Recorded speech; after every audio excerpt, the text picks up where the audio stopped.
वो चैप्टर ही हमारा नहीं है, हमारा मार्ग अध्यात्म मार्ग है। चाहे गृहस्थ हो चाहे विरक्त हो, एक पत्नी व्रत धारण करने वाला गृहस्थ ब्रह्मचारी ही माना जाता है।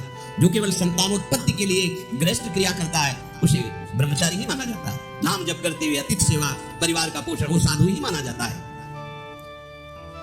हमारे मन में जो भोगों की स्फुरणा होती है उसके कई कारण होते हैं।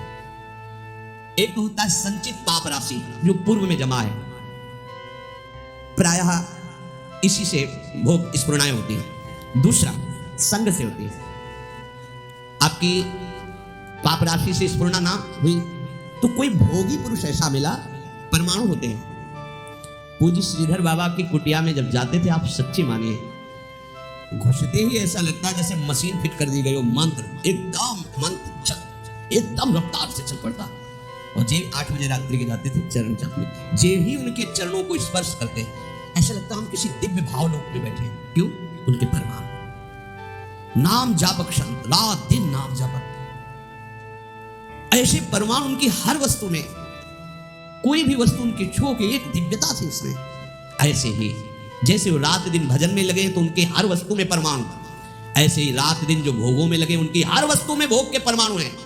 सावधान, उनके आसन पर बैठना, उनकी थाल में पाना, उनका स्पर्श होना, उनका संभाषण होना, उनसे मित्रता करके उनका चिंतन करना, ये भोगों को बढ़ावा देना होगा।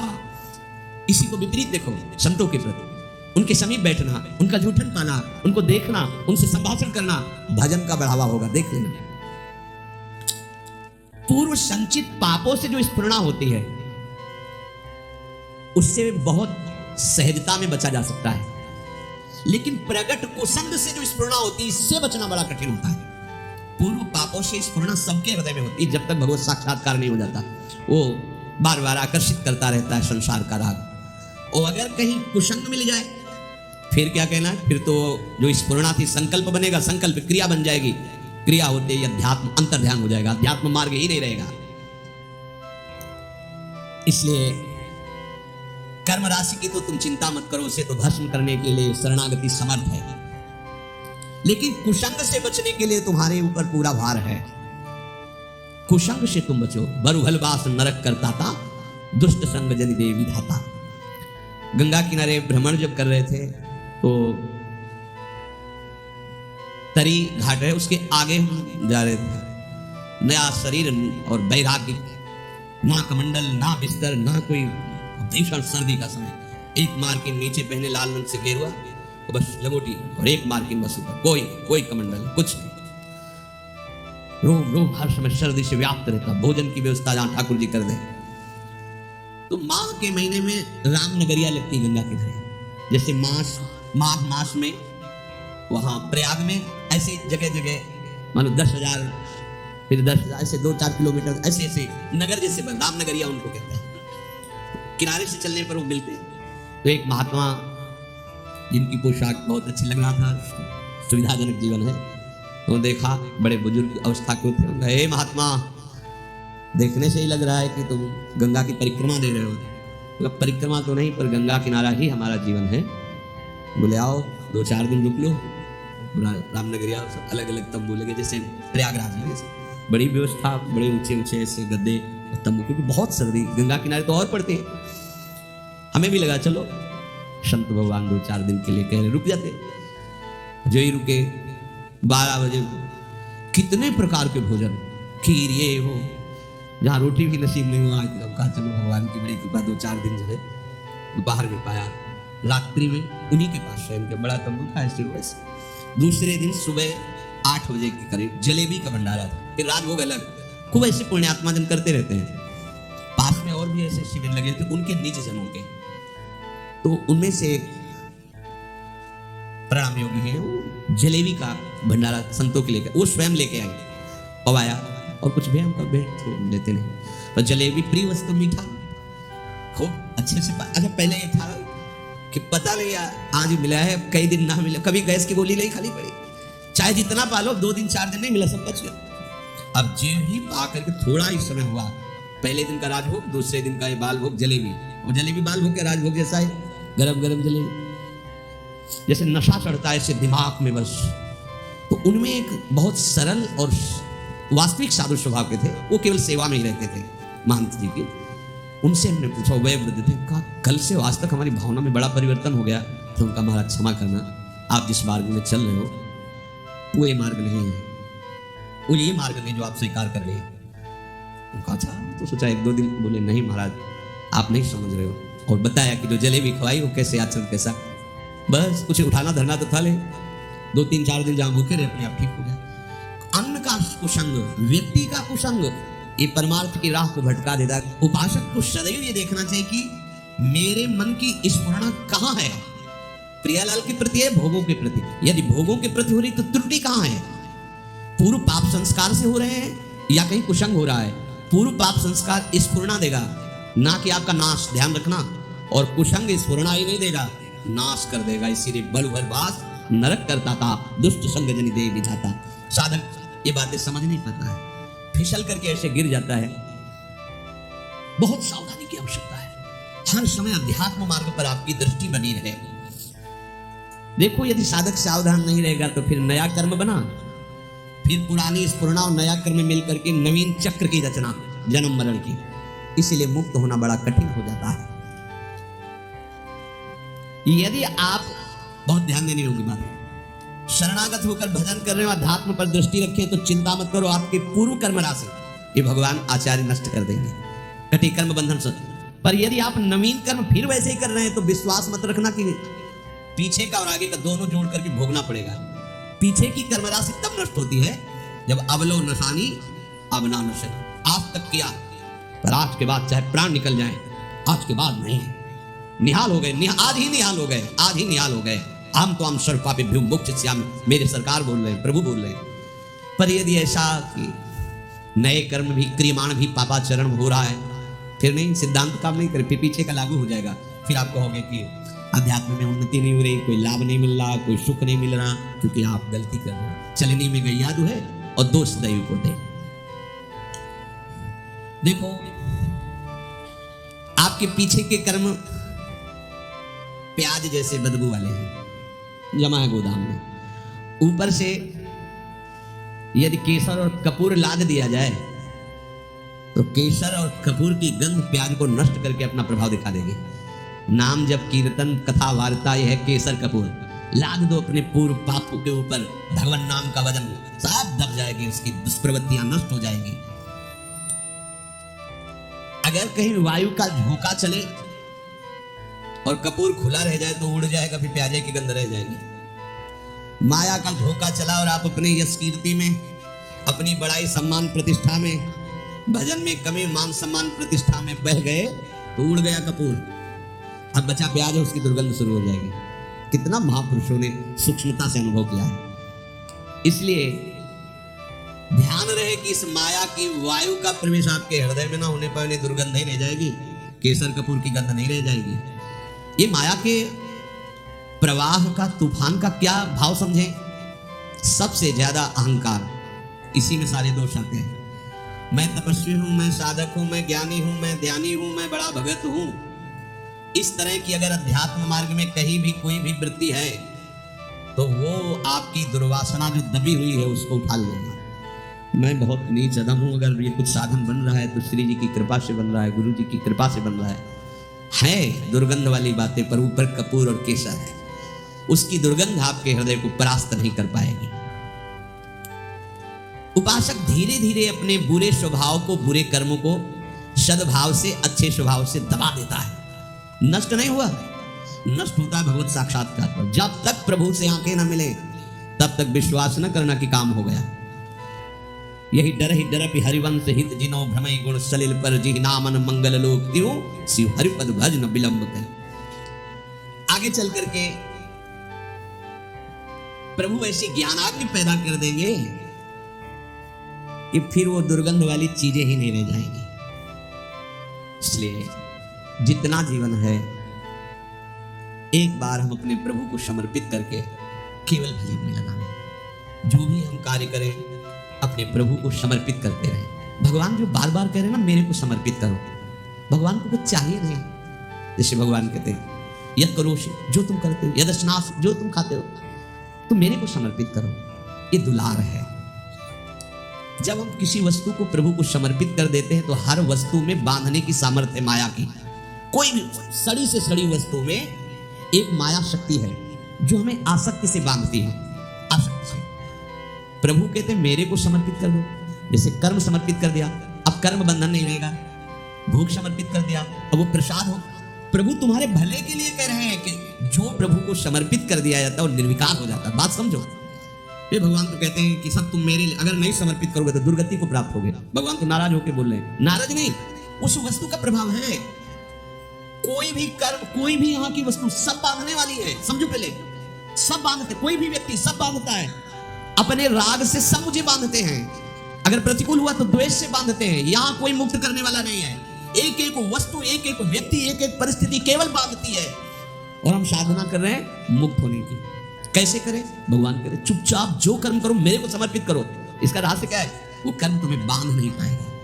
शरीर स्वस्थ रहे, खूब भोग भोगो, मनमानी हमारी चाह पूर्ण हो, यही हमारा लक्ष्य। देख लो, शरीर में कोई कष्ट ना हो, इंद्रियों का जो भोग जब चाहूं मिल जाए, और मन चाहिए भोग सामग्री इकट्ठा कर लो, इतना ही लक्ष्य है प्रत्येक मनुष्य का। अगर कोई इससे ऊपर उठाए तो अध्यात्म मार्ग का पथिक है वो। भला कैसे? परमानंद की प्राप्ति होगी अज्ञान से। अज्ञान की निवृत्ति से परमानंद की प्राप्ति है। बड़ा मजाक का विषय बन गया है। पानी में मीन प्यासी, मैं सुन सुन आवे हासी। अगाध आनंद सिंधु प्रभु हृदय में विराजमान है। उनका मार्ग गुरुजनों ने दे दिया है। खूब सत्संग सुन रहे हैं और हमारी चित्त वृत्ति सत्यत्व भाव भोगों में ही किए हुए। ये बड़ा हंसी का खेल है। अब अगर आप सही मार्ग में चलोगे तो एक तमाशा हमने देखा, कुआं में लग गई आग, पानी पानी सब जला और मछली खेले भाग। संतों का है एक तमाशा में। जब गुरु कृपा हुई, अध्यात्म का प्रकाश हुआ, तो जितना विषय रस है सब जल गया। जिसमें हमारा मन मछली बना खेल रहा था, सब विषय रस जल गया। सब स्पर्श रूप रस गंध। अब वो मन भगवदाकार हो गया। भला पानी जल जाने के बाद मछली भाग आनंद कैसे बना सकती है? अब असली आनंद। तो एक तमाशा हमने देखा, कुआं में लग गई आग, पानी पानी सब जला, मछली खेले भाग। ये परमानंद। अब तो मन परमानंद में निमग्न हो गया, क्योंकि विषय रस भस्म हो गया ज्ञानाग्नि से। देखो, हमको बिना अपने घर पहुंचे आराम नहीं मिलेगी। हमारा घर है वृंदावन धाम, प्रिया प्रीतम हमारे घर के मालिक हैं। समस्त प्रेमी जन हमारे परिवार के जन हैं। यही शाश्वत घर है, यही शाश्वत परिवार है। जब तक भटकना है भटक लो, विश्राम स्थल यही है, श्री वृंदावन विश्राम। इस घर में आने की जो राह है, उसके आसपास ऐसी लुभावनी वस्तु रखी गई है कि आप घर की तरफ से पीट करके उन वस्तुओं की तरफ चल दें। देखो, ये अध्यात्म मार्ग है, बहुत समझना होगा। आर्मी के एक जवान को जब पुष्ट करना होता है तो चढ़ाई में चढ़ना है तो वजन हल्का करना चाहिए ना, और वजन बढ़ा दिया जाता है। 2 किलो, 5 किलो, 3 किलो, ये ऐसे ऐसे ऐसे, और राइफल और इतना खान पान सामग्री, पूरा बिस्तर, जल, सब पूरी व्यवस्था। फिर 10 दिन के लिए पूरी सामग्री उसकी पीठ पे लदी हुई, और चढ़ना कहाँ है? पहाड़ पे। जबकि और हल्का कर देना चाहिए चढ़ाई का सर, नहीं, कमजोर नहीं रखना अपने जवान को। ऐसे श्री भगवान कहते, जिस पर मैं कृपा करता हूँ सर्वस्व नाश कर देता हूँ। बंध विच्छेदम, परिवार उसके प्रति नफरत करने लगता है। जीवितम कष्टेन सा कष्टेन जीवितम, वो बड़े कष्ट से जीवित रहता है। सुन के डर जाओगे, सुन के डर जाओगे कि अरे भगवान कृष्ण की कृपा का ये फल है, ये तो हमें बिल्कुल नहीं चाहिए। और इसमें गूढ़ बात है, ये भयावह करके परमानंद की बात श्री भगवान के। जैसे बनचंद महाप्रभु जब राधा वल्लभ लाल जी का मंदिर बनने का था तो बहुत से धनी मानी तैयार हुए, तो उनका जो राधा वल्लभ लाल जी का मंदिर बनवाएगा वो मर जाएगा। अब आगे आओ, कौन बनवाएगा? कोई नहीं। सुंदर दास जी ने जब सुना तो उन्होंने विचार किया कि प्रभु के मंदिर बनवाने वाला मर जाएगा, जरूर इसमें कोई रहस्य है, जरूर कोई इसमें आंतरिक रहस्य है। वो आगे आए, उन बनचंद महाप्रभु के चरण पकड़े और कहा, प्रभु ये सेवा मुझे दीजिए। बोले पता है तुम्हें, जो मंदिर बनवाएगा वो मर जाएगा। बोले प्रभु तैयार हो, वैसे ही मरना है, प्रभु के लिए मरना, तैयार, ठीक, करो सेवा। पर प्रभु एक इच्छा है, एक बार मंदिर बन जाए और 1 साल राधा वल्लभ जी के पूरे उत्सव देख लूं, फिर मर जाऊं तो मुस्कुरा दिए, बोले ठीक है सर, ठीक है। मंदिर बना, 1 साल उत्सव हुए और श्री जी के सामने बनी वृषभानु नंदनी आज, भूषण भूषण विविध पहिरेतन, पिय मोहनित साज। ये समाज में पद हो रहा है और आप निकुंज पधार रहे हैं। शब्द क्या था? मर जाओगे। आंतरिक फल क्या था? जो मंदिर बनवाएगा सीधे निकुंज जाएगा, तो लाखों के नंबर लग जाते। बात वही है, लाखों तैयार हो जाते, केवल मंदिर बनवाने से निकुंज की प्राप्ति, प्रभु मेरा धन मेरा धन, लेकिन मर जाओगे पीछे हटे। समझ रहे हो? महान वस्तु को भयावा में छुपाया गया है। भगवान कह रहे जो मेरा अनन्य भक्त होता है और मैं जिस पर कृपा करता हूं उसका सर्वनाश कर देता हूं। सुन के ही भय लगता है। दूसरी बात, बंधु विच्छेदम, परिवार का कोई प्यार नहीं कर सकता उसे, ये मैं रचना रचूंगा। सा कष्टेन जीवितम, कष्ट पूर्वक जीवन जिएगा, मरेगा मेरे कष्ट पूर्वक जिएगा। अब लगता है कि प्रभु ऐसी कृपा आप मत करो, ऐसी कृपा। अब इसका आंतरिक भाव, जितने अमंगल, जितनी कामनाएं जो हमें आज तक संसार में दंड देती रही, हम तो हम सर्वपापी सर्वनाश कर देता हूं। किसका? हम तो हम सर्वपापी मोक्षयिष्यामि मां शुचा, सर्वनाश कर देता हूं उनका जो मेरे शरणागत को स्वप्न में भी दुख देने की बात सोचे, चाहे वो कर्म हो या कोई भी हो। अगर ऐसे तो हृदय उत्साहित होता है ना, जब कह रहे हैं उसका सर्वनाश कर देता हूं तो घबरा जाते लगे। बंधु विच्छेदम, प्यार, भाई माता पिता परिवार, उसका मैं बन जाता हूं, मैं उसका भाई बन जाता हूं, मैं उसका दोस्त बन जाता हूं, मैं उसकी मां बन जाता, सारे संबंधों का पोषण मैं करता हूं स्वयं। सा कष्टेन जीवितम, वो मेरे प्रेम में व्याकुल होकर अपनी श्वासें पूर्ण करता है। ऐसा नहीं कि असाध्य रोग हो गया तो कष्ट से जीवित नहीं। ये हम अंतर की बात जो प्रभु ने समझाया वो तुम्हें बता रहे हैं। नहीं, वो तो बिल्कुल ऐसे बोल रहे हैं जैसे सब भयभीत हो जाए। बहुत कीमती वस्तु को भयावह जगह रखी जाती है। देवलोक में अमृत रखा हुआ है, वहां 2 सर्प ऐसे हैं, अपलक दृष्टि से रहते हैं। उनकी दृष्टि में जो आएगा तत्काल भस्म हो जाएगा, चाहे देवता हो या कोई हो, उनकी दृष्टि नहीं पड़नी चाहिए, क्योंकि अमृत है। कोई भी कीमती वस्तु बहुत सुरक्षित रखी जाती है, तो भगवत प्राप्ति बहुत सुरक्षित रखी गई है। हमारा घर धाम है, नित्य धाम। तो कह रहे यहां तक आने के लिए इतनी सुहावनी वस्तुएं, इतने सुहावने भोग, इतनी सुहावनी वाटिकाएं रची गई है मार्ग में कि आपको लगेगा जाना तो है ही है, थोड़ा देर विश्राम कर। बस जहां तुमने वहां रमण करने की सोची तो मार्ग गायब। जिस मार्ग में चल रहे थे घर पहुंचना है, वो मार्ग गायब। ये दिव्य मार्ग है परमार्थ, वहीं वो रम जाता है और राह अंतर जा। अब राहें नहीं रह गई, मार्ग ही नहीं रह गया। ये अंतर की बात कहते हैं।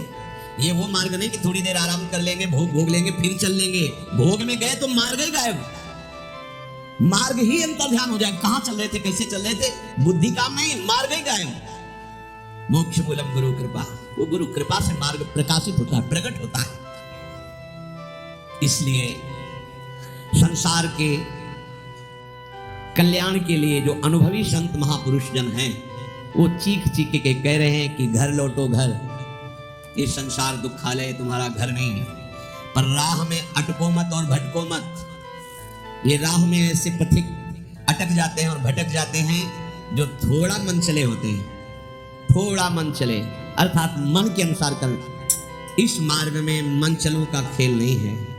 इस मार्ग में मन को निग्रह करना है, मन को हटा करके अपने प्रभु तक पहुंचना है। कब तक इस मन को दुलार करते रहेंगे? थक गए। कभी विचार करके तो कितना गंदा है मन, कहां फंसाता है, कहां लगाए हुए हैं। सोचो कहां लगाए, कितने भुलावे की खेल। ऐसे अभक्ष पदार्थ खवाता है, ऐसे अपेय पदार्थ पिलाता है, ऐसे अकृत्य कृत्य कराता है जिससे घृणा हो जाए। पर ये माया ऐसा आसक्त कि उसी में वो जीना, उसी में सुख, उसी में वो आनंद का अनुभव करना चाहता है। अनित्यम सुखम लोकमिमं प्राप्य भजस्व माम। ये अनित्य है, असुख है संसार।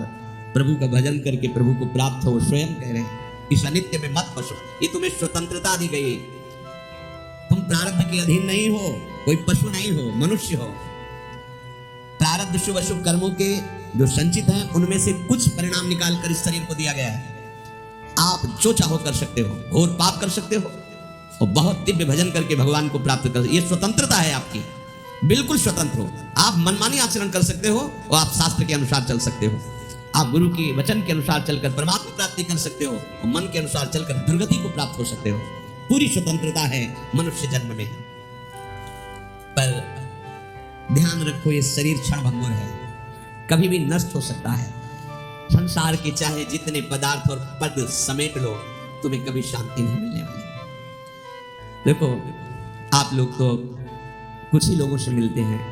हम बचपन से भगवान के शरणागत मार्ग में रहे, तो कानपुर महानगर है, एक से एक पदाधिकारी, धनी, फैक्ट्रियों के बड़े बड़े मालिक ऐसे मिले हैं, जिनके पीछे 10-10 गाड़ियां चल रही हैं, लोग गनर अंगरक्षक के लिए रखे, और बड़ा वैभव। और जब एकांत में मिले हैं, उन्होंने अपनी बात कही है, तो एक साधारण पुरुष से भी ज्यादा वो अशांत है। एक किसान आराम से मेहनत करके 4 रोटी खा के सो जाता है, उनको नींद भी नहीं आती। ऐसी परिवार में कल है, वैभव इतना है, ऐसे परिवार के आचरण को देख देख के जल रहा है, अशांत हो रहा है। क्यों? फिर सिद्धांत गलत हो जाएगा। भगवान से विमुख को स्वप्न में भी शांति नहीं मिल सकती। आप लोग तो अब आपके सामने जब उतरेंगे तो आपको तो लगेगा ही कि 10 गाड़ी पीछे चल रही। इनके एक मैदा फैक्ट्री के मालिक आते थे, 10 मैदा फैक्ट्री थी, कैसी उनका वैभव। और जब एकांत में बात करते तब हृदय यही कहता, ओहो, भगवान से विमुख होने के कारण देखो सब कुछ है लेकिन कुछ नहीं है। जिसे शांति कहते हैं, जिसे सुख कहते हैं, जिसे विश्राम कहते हैं, वो नहीं। भगवत भक्त जो भजन परायण है, चरित्र में देखा गया उनके पास सही वस्त्र भी नहीं, भोजन भी नहीं, और परमानंद में जो बेपरवाह